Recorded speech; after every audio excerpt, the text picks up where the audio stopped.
Hello all, this is Heidi Gluck with Key Advisors. Welcome to our webinar on asset management, leveraging asset management to respond to market opportunities.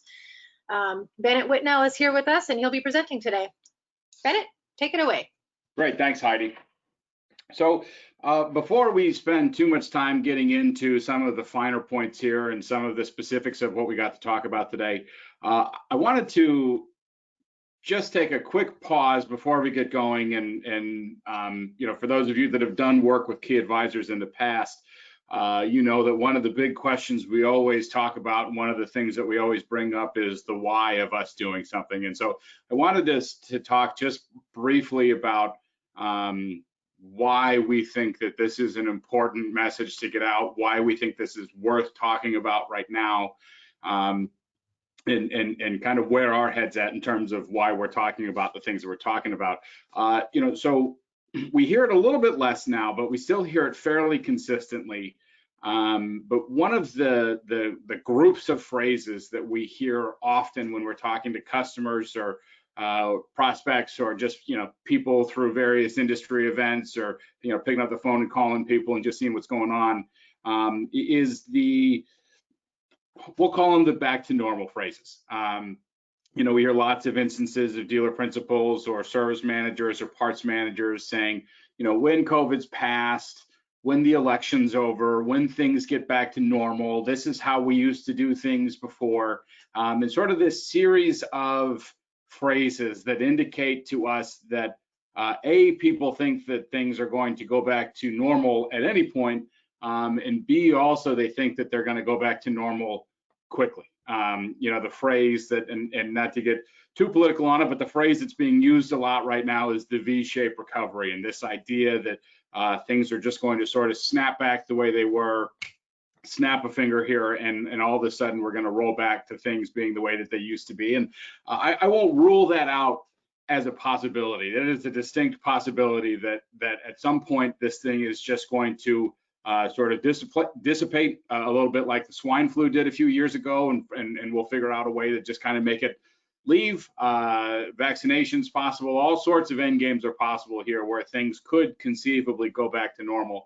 That is not where we're placing our bet at Key Advisors, and that's not where we advise that you place your bet as a dealership and as a dealer group.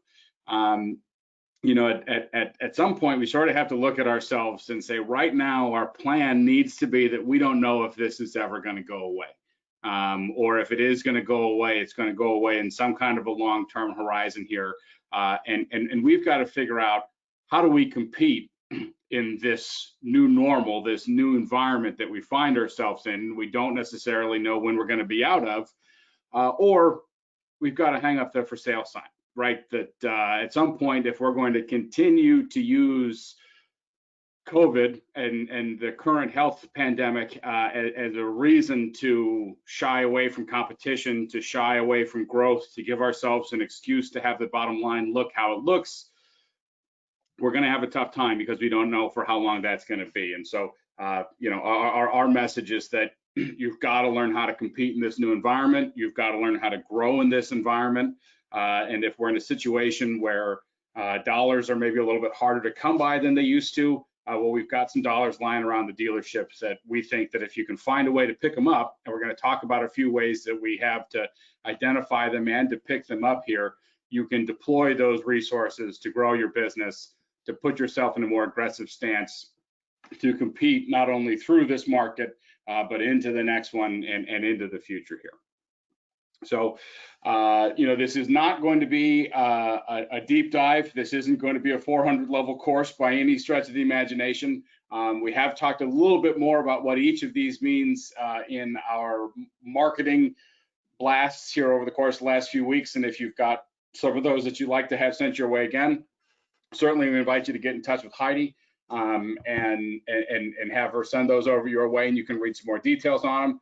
But what we're going to be discussing is, we're going to be talking about used trucks, we're going to be talking about parts, we're going to be talking about service, and within each of these, any of you that know me and any of you that have worked with me in the past, you know that my favorite and simultaneously most irritating question is always, so what, right? So if we talk about what are some things that you can be doing, Each of these is also going to have some specific opportunities, some specific actions that our customers have taken over the course of the last few months to get aggressive in this business, and that we think that you should be taking a serious look at as well.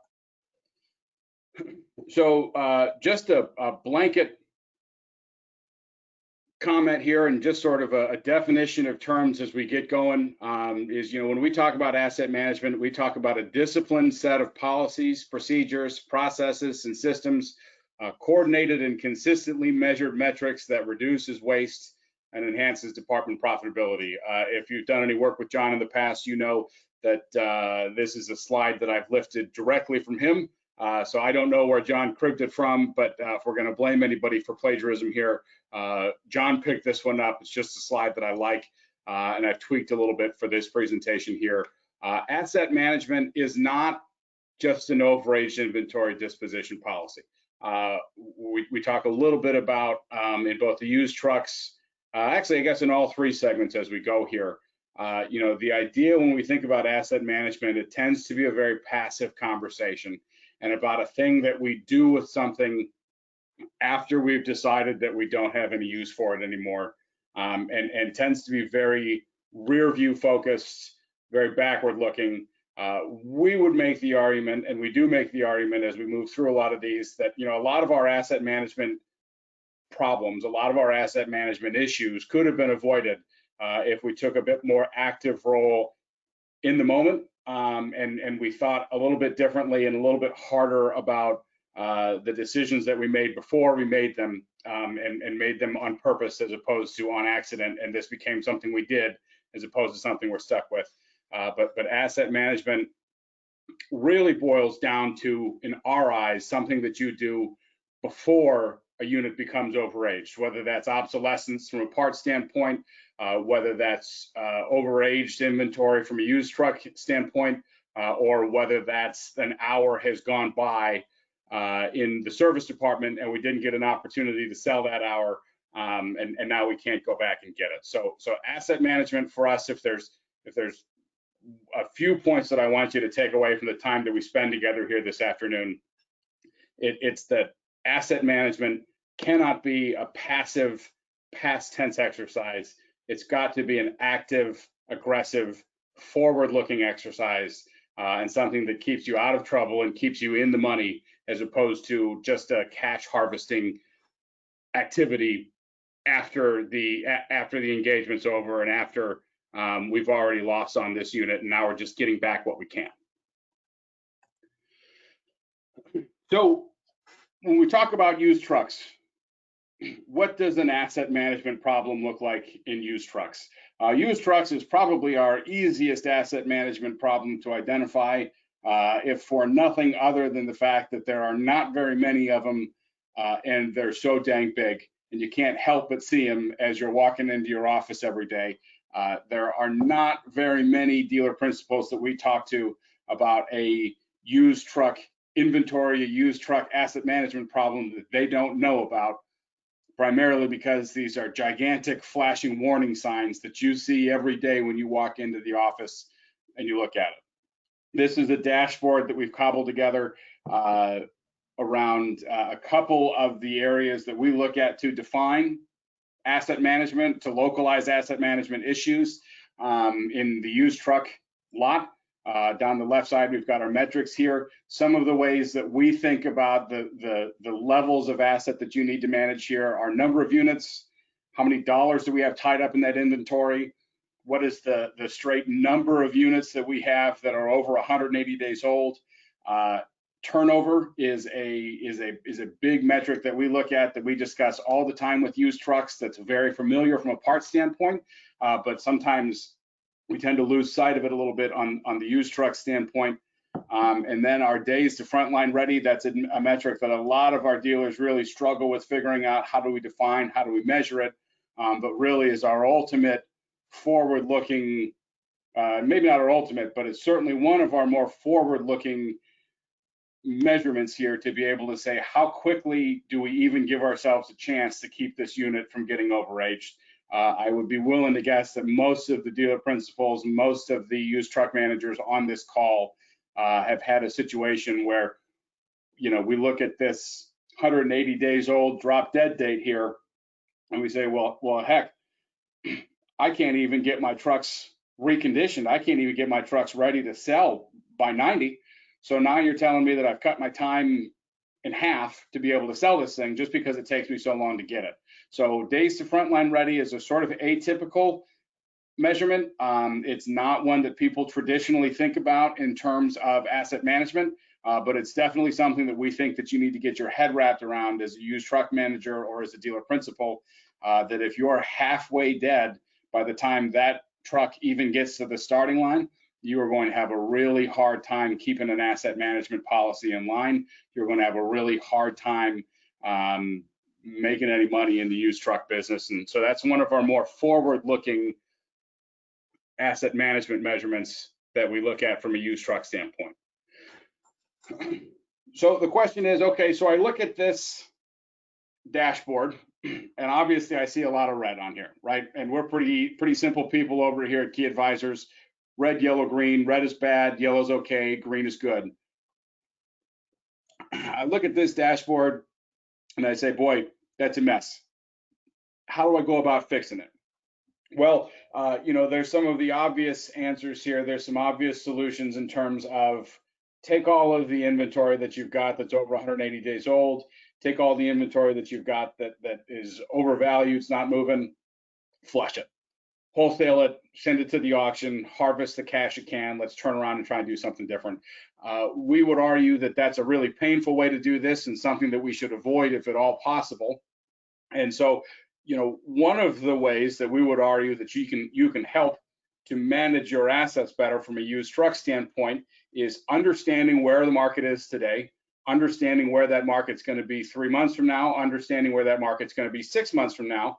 And that's something that we have talked about, and we've talked about with a striking degree of accuracy, especially here during the 2020 twists and turns in the market that we're seeing.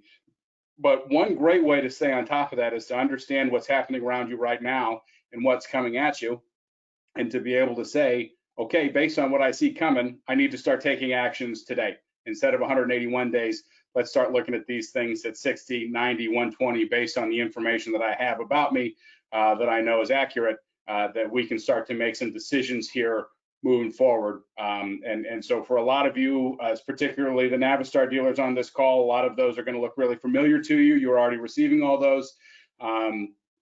But we would say that you've got to stay up to speed on what's going on in the market right now. The bottom right corner here is our used truck valuation support. And again, this is available to all of our subscribers to our used truck basic business intelligence.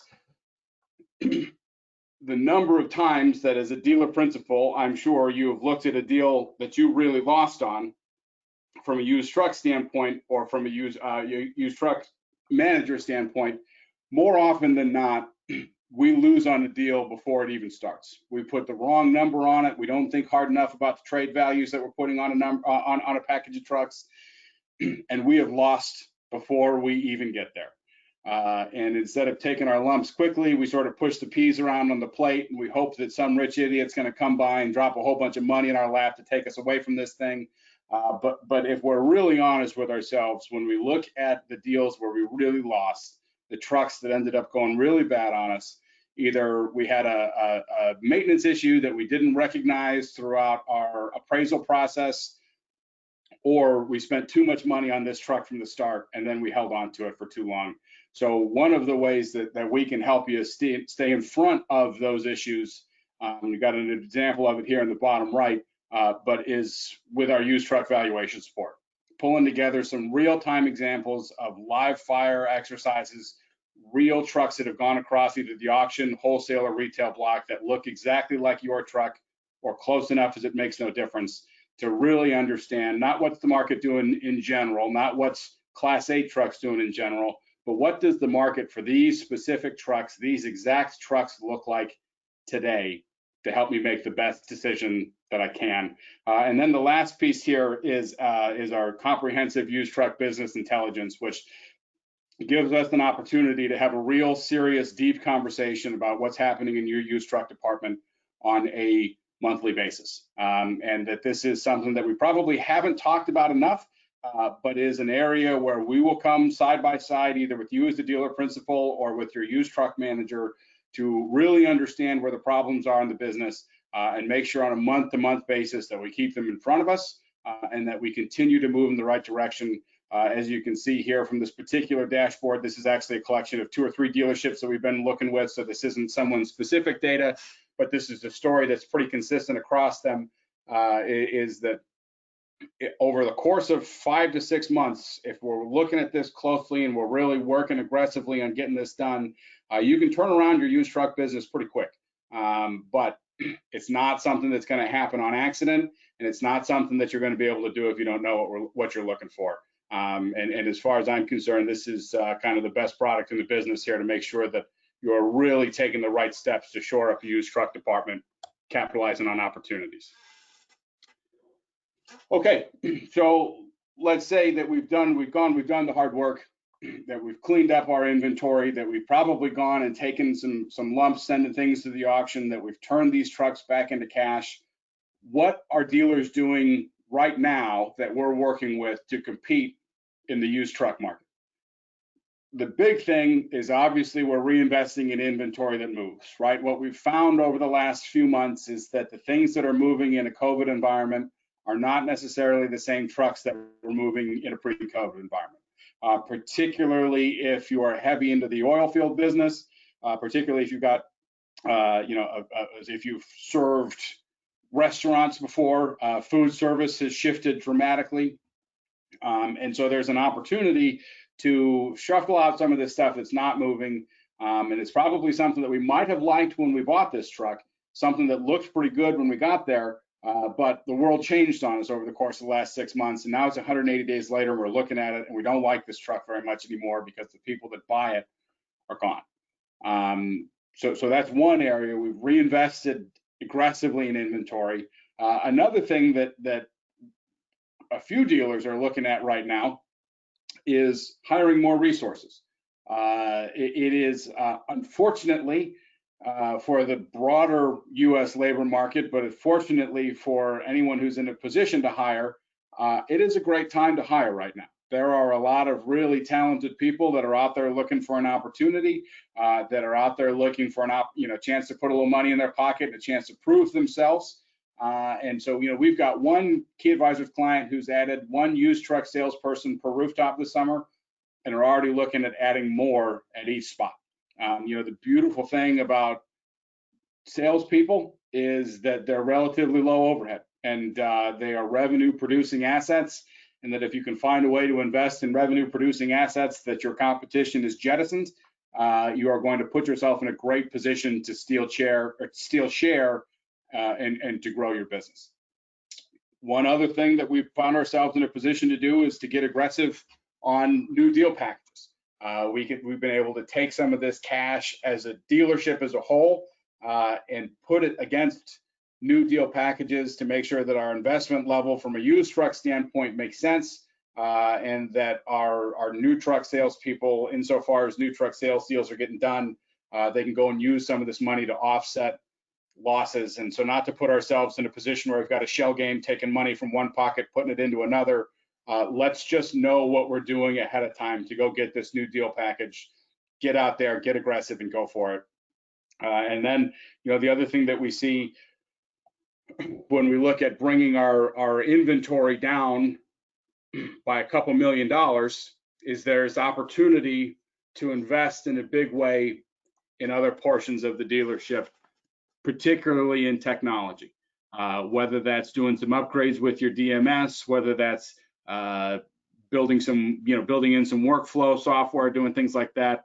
There are big pieces of technology that are out there that can really help your business. And if you can free up this $2 million, this $1.5 million that you had sitting in your inventory before, rotting on the used truck lot, you can get very aggressive, bringing in some really talented people and investing in some really high-test, high-powered technology elsewhere in the dealership.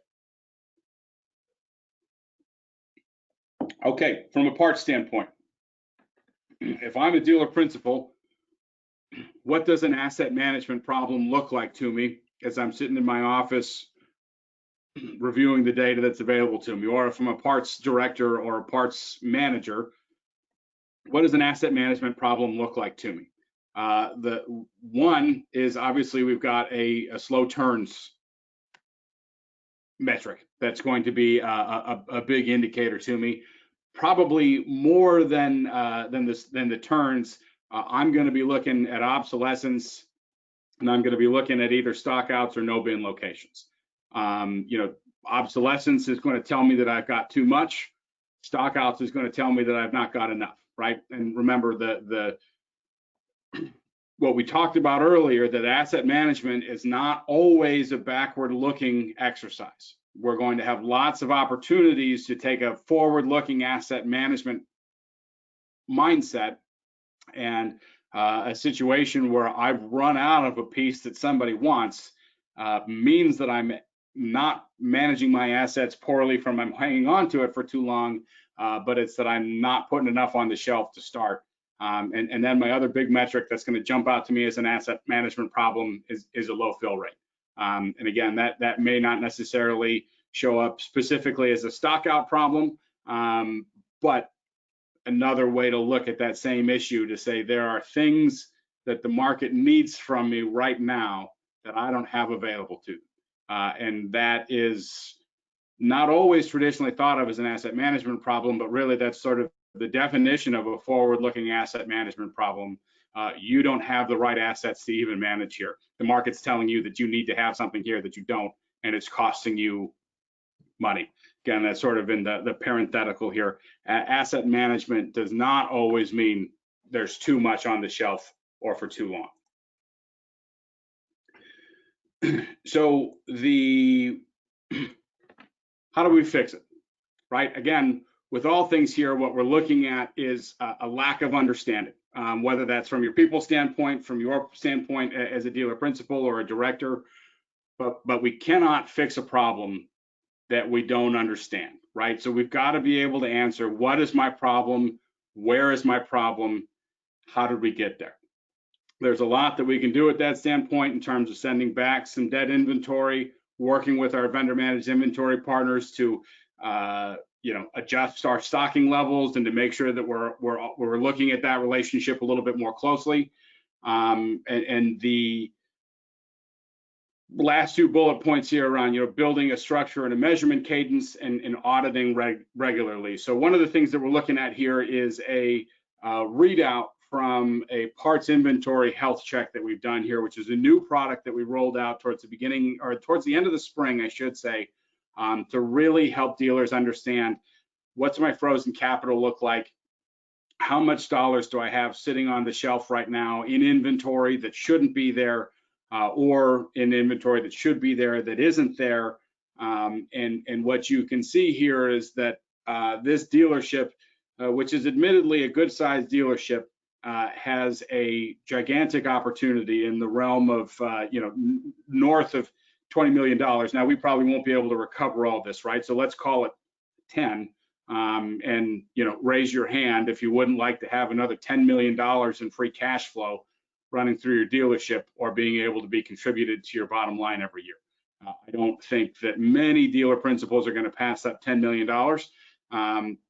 But one of the ways that we got here is that we didn't have the structure, right? We didn't have a measurement cadence. We didn't have something that we were auditing regularly to be able to turn around and say, hey, you know what, this is a little bit off the tracks. Here's the areas where we can tighten up.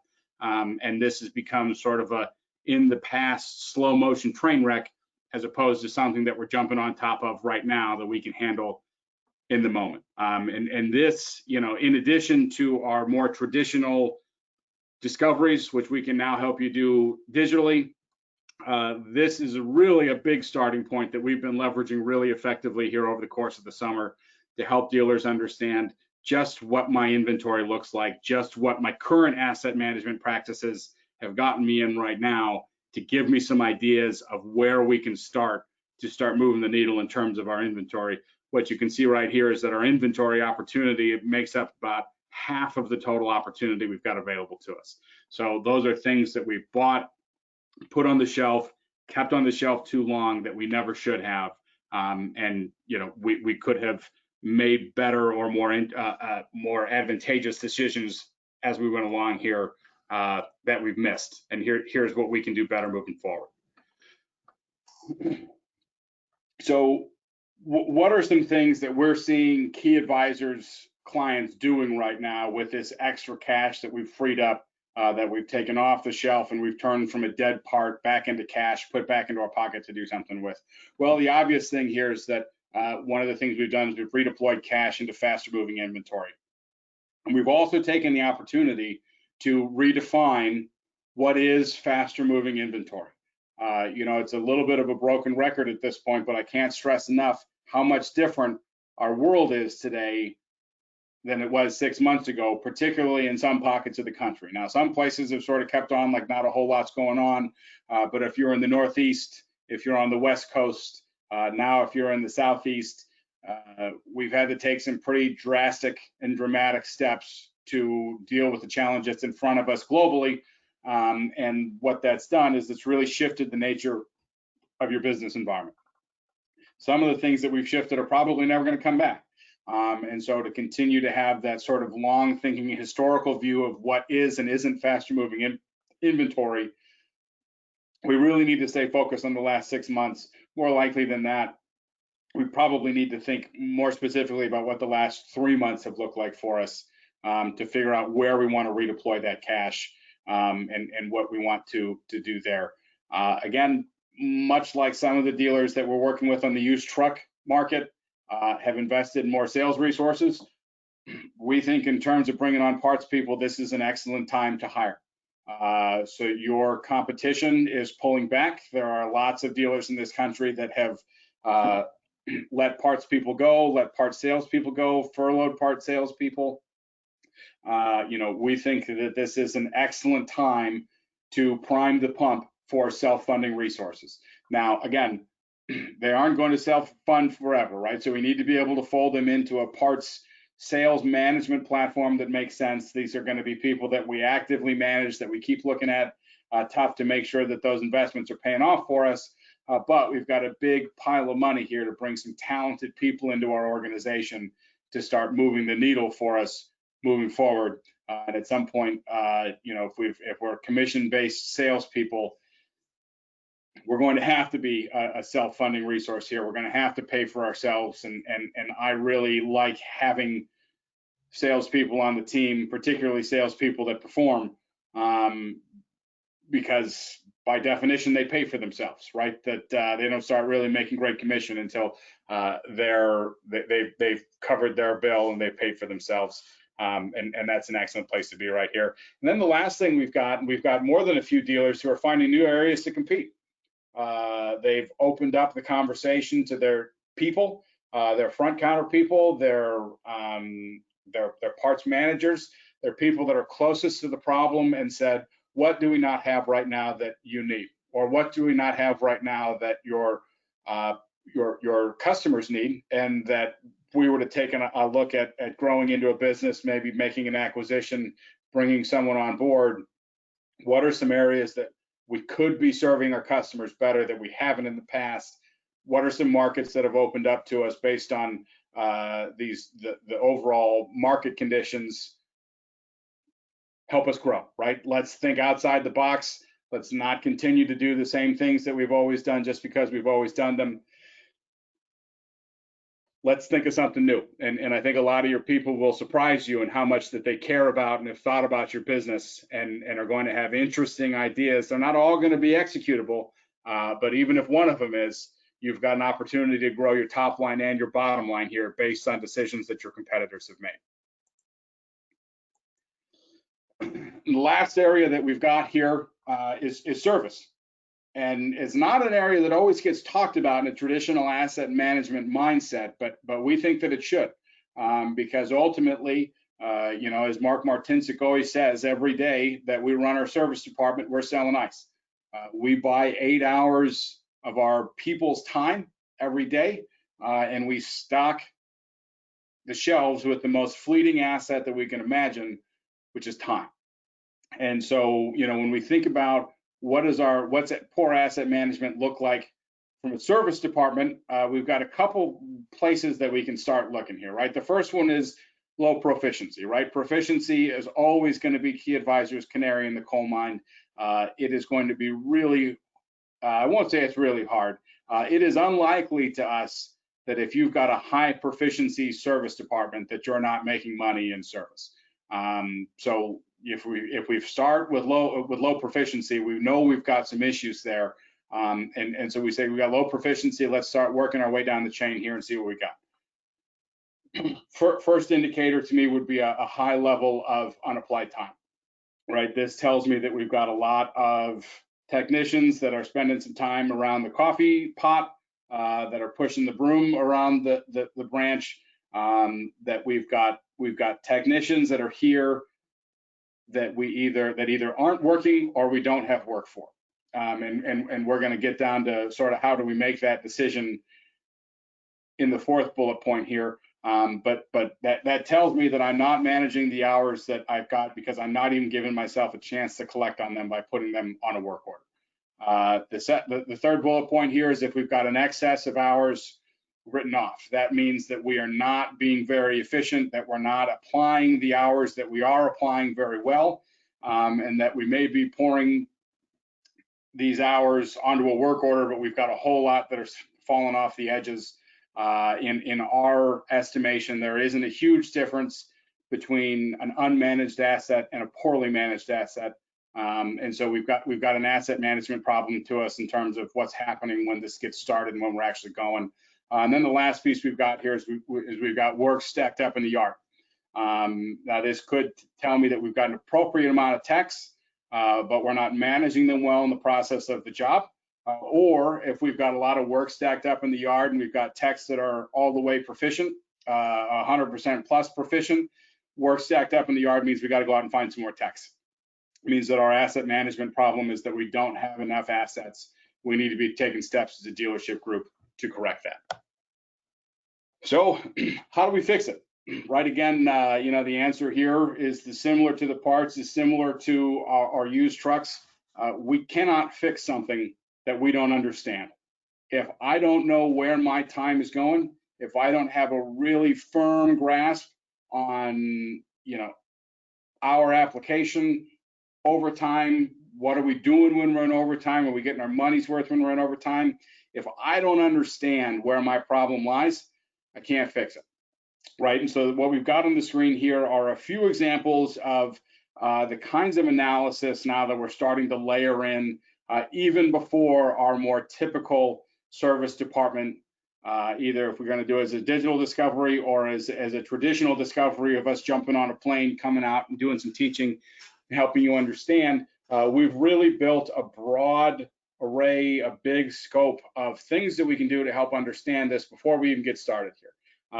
One of them is a tech punch and an overtime study that we did to understand how effectively our techs are making sure that the time is put onto the work order. And then, like I said, understanding if we're paying a lot of overtime, how much of the overtime that we're paying is necessary, how much of that overtime are we paying based on the fact that, we had a technician who came in, waited for 2 hours to get a job, put 10 hours on, or he put 8 hours onto that job that day.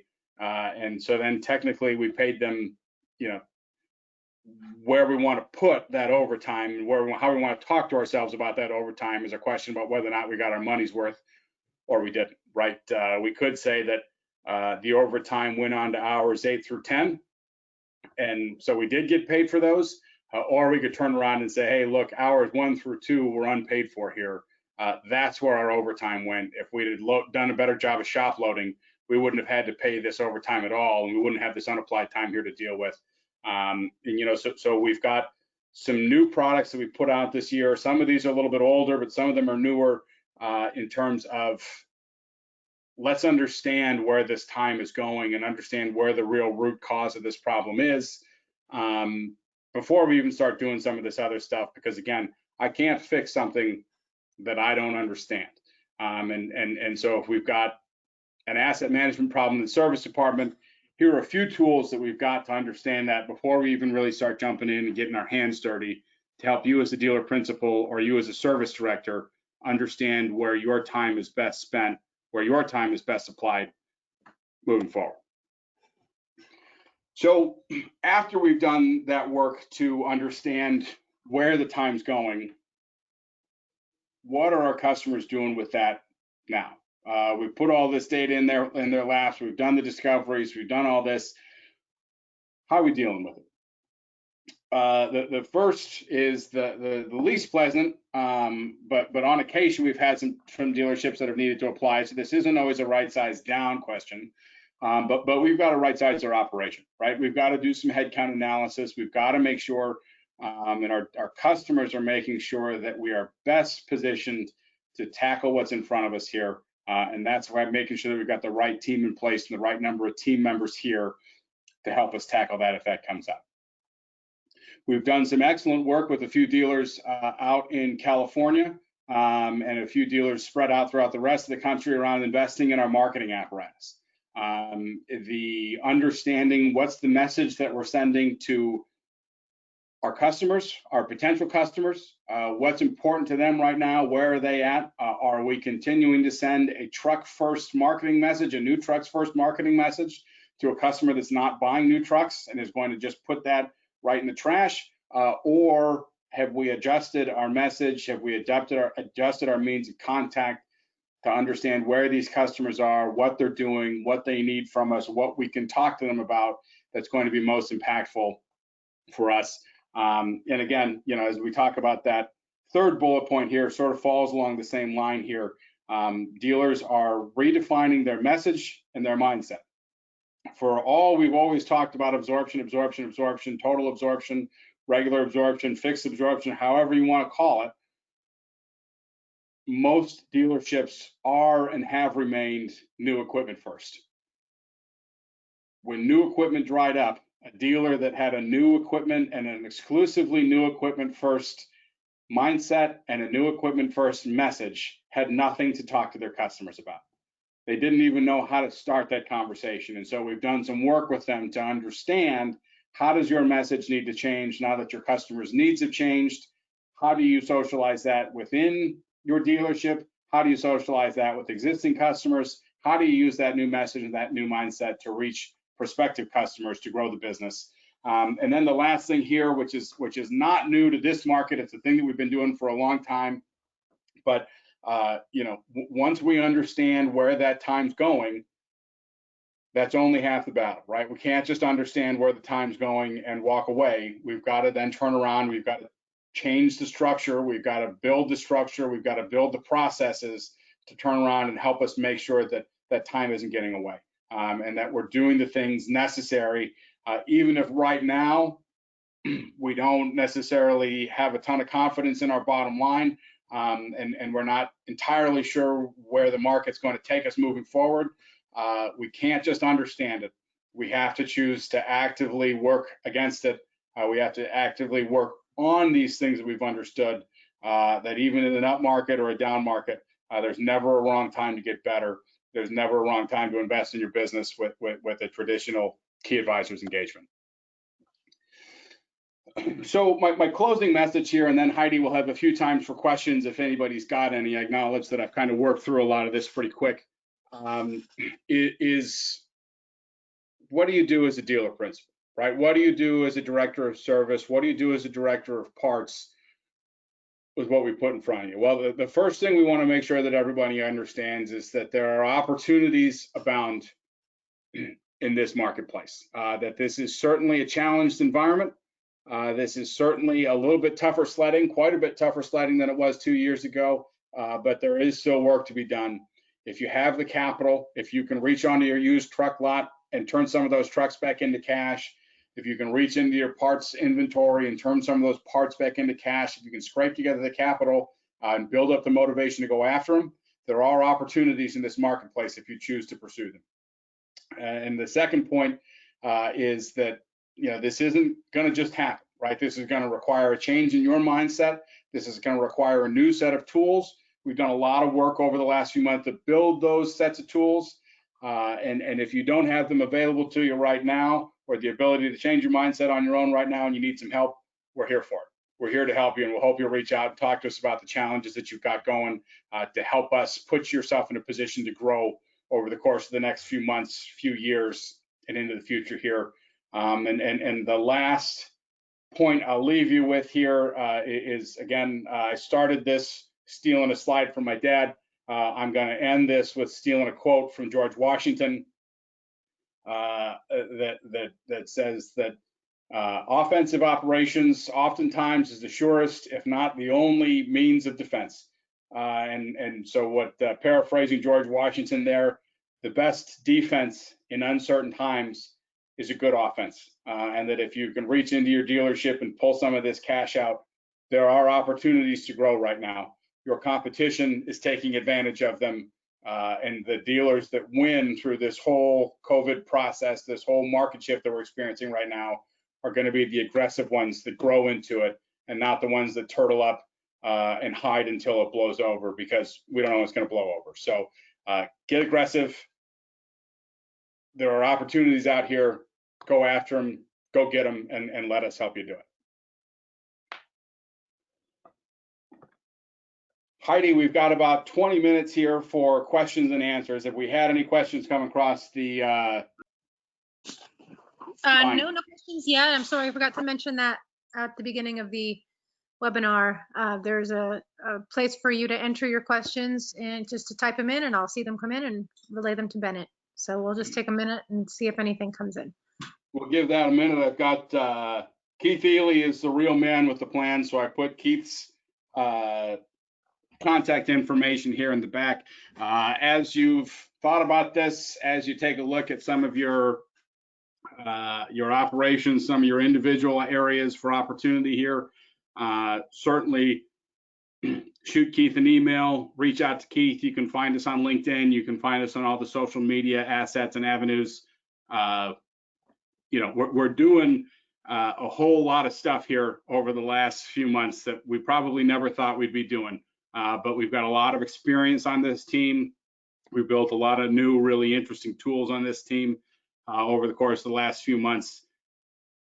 If you've got a question, if you're thinking, hey, maybe, don't worry about whether or not we've done it before. We're perfectly comfortable building plenty of airplanes while we're in the air. So we'd encourage you to give Keith a call and reach out to the team, and we'll be able to help you get going in the right direction. Absolutely. No questions have come in, so we'll call it a webinar. Thanks you all. Thanks everybody. Bye.